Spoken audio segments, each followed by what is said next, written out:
Okay, mga ka-experiment, magandang hapon. Mayroon na naman tayong gagawin na battery. Pero this time, battery ng solar na ito. Kaya medyo marami na tayong nagawa na battery ng motorcycle.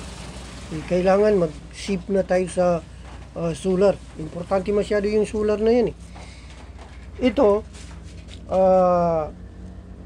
4S 2P. Ibig sabihin, 4 series 2 parallel. Yun.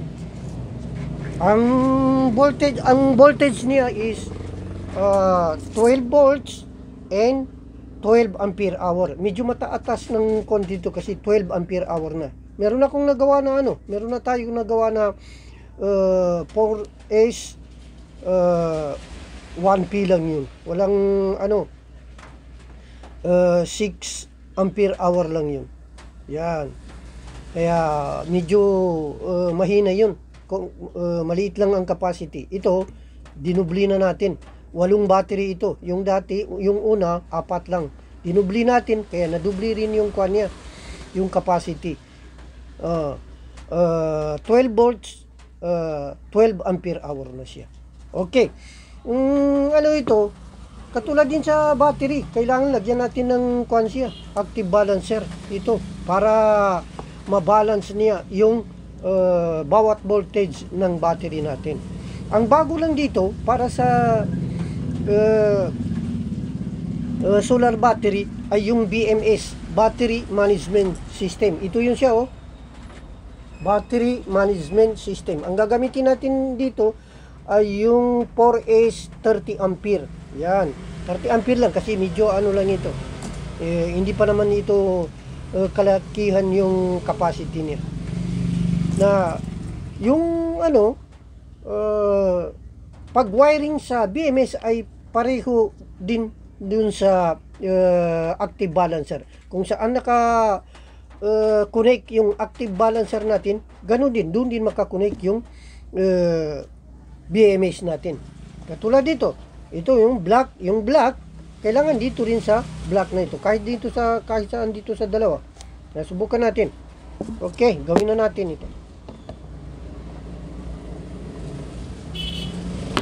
Kailangan matutunan din natin itong solar battery kasi karamihan sa bahay ngayon may solar na. Kaya kailangan mag-DIY rin para makatipid. Yan ang kagandahan lang. Kung marunong ka mag-DIY, makakatipid ka talaga.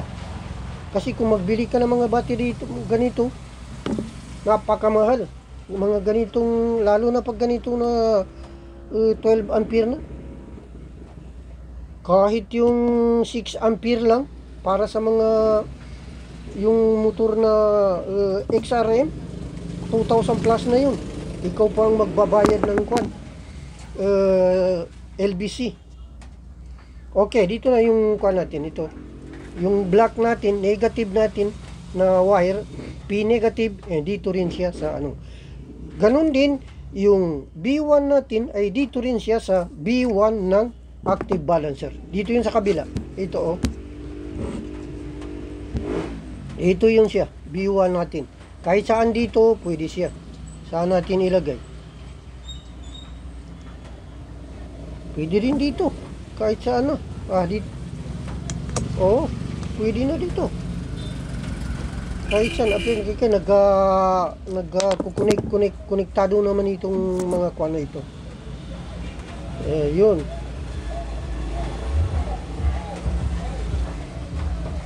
Lagyan siya natin ng washer para hindi maputol yung wire natin pag hinihigpitan niya.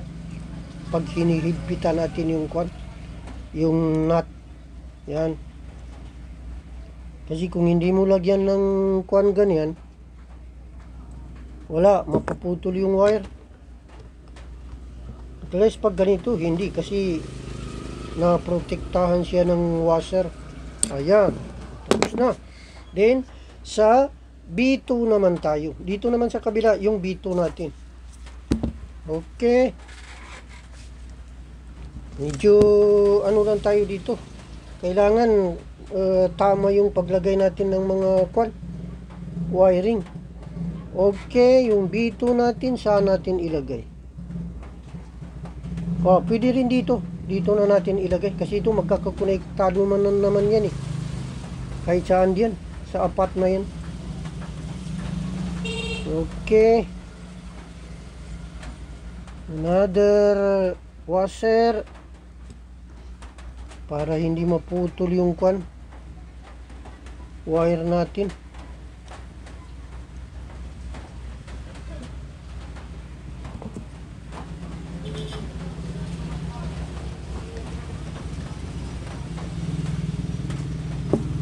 Okay, yan na B2 natin.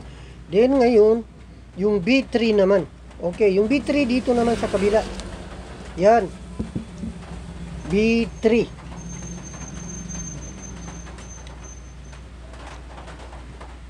B3, itong pula.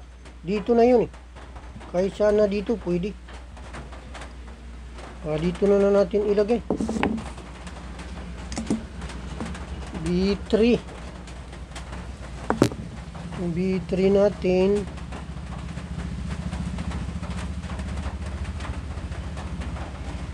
Siya nga pala, yung BMS pala, ito ang nagko-control sa mga voltage na papasok dito sa lalo at saka yung pag-discharge. Halimbawa pag low-bat siya. Hindi natin nalagyan ng quad. Kailangan mayroon. Yan natin. Mapuputol kung wala. Ayan.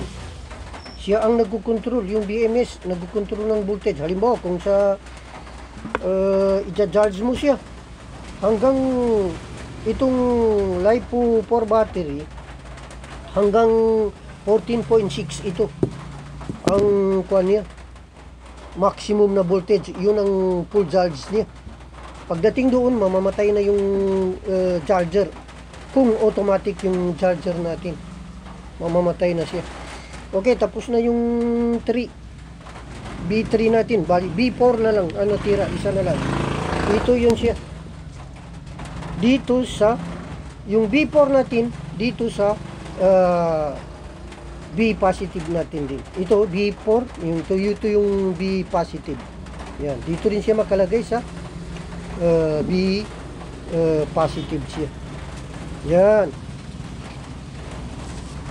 Oh yeah, yun.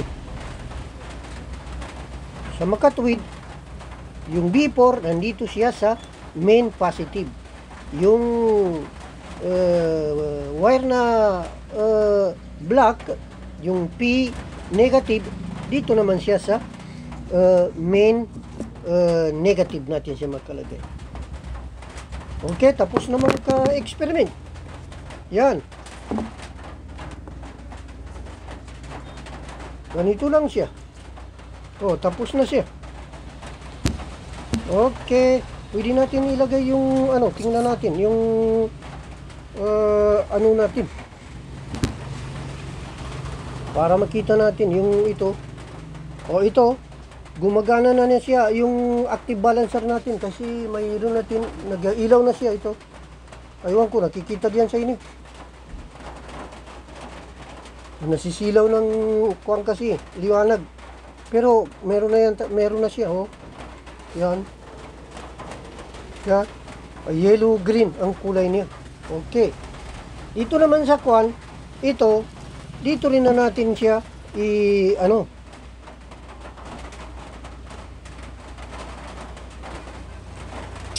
isaksak dito.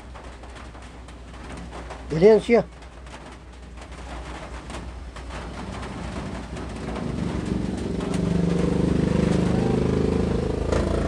Parang nagkapalit siya mga ka-experiment. Nagkapalit. Dapat ganito kasi yung pagbuwan. Pag isaksak natin ganito, masusunog siya. Kasi yung black dito nakalagay sa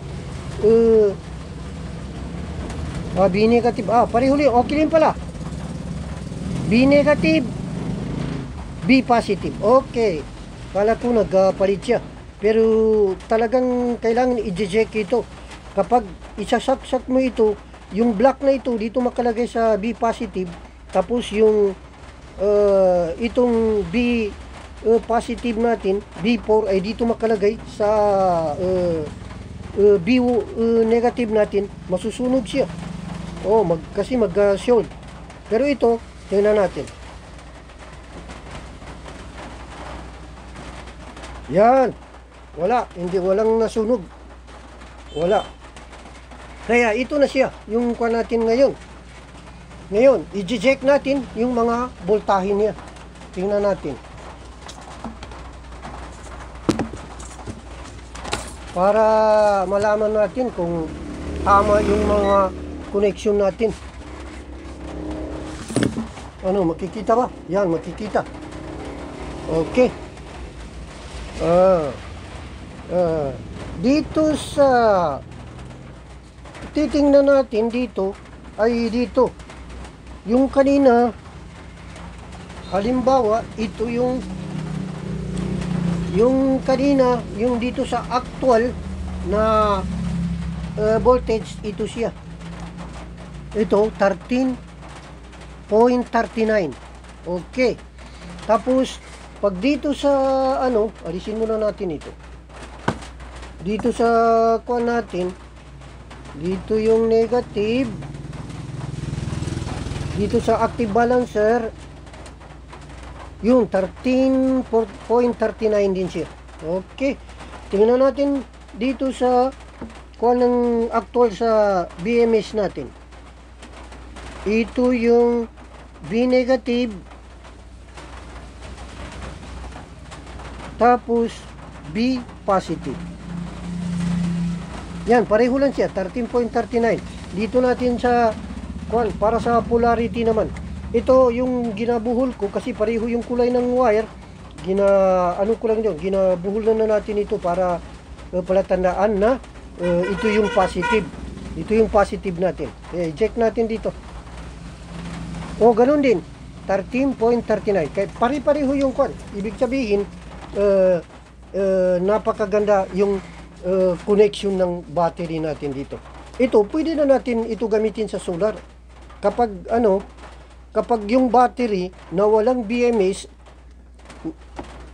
at mayroon siyang active balancer na pero wala siyang BMS, kapag i-charge mo sa solar, masisira yung battery kasi walang magkukontrol ng mga voltahe. Ito siya. Ito yung magkukontrol sa voltahe. Pag mag-full charge na siya, maghinto na siya. Ikakat na ni BMS. At saka, kung malobat na naman siya, pagdating sa 10 volts, yun ang pinaka-minimum 10 volts na voltage.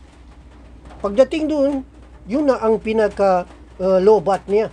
Yun doon lobat siya, ikakat naman ni BMS. Kaya para hindi masira tuluyan yung battery, mapanatili yung integrity ng battery.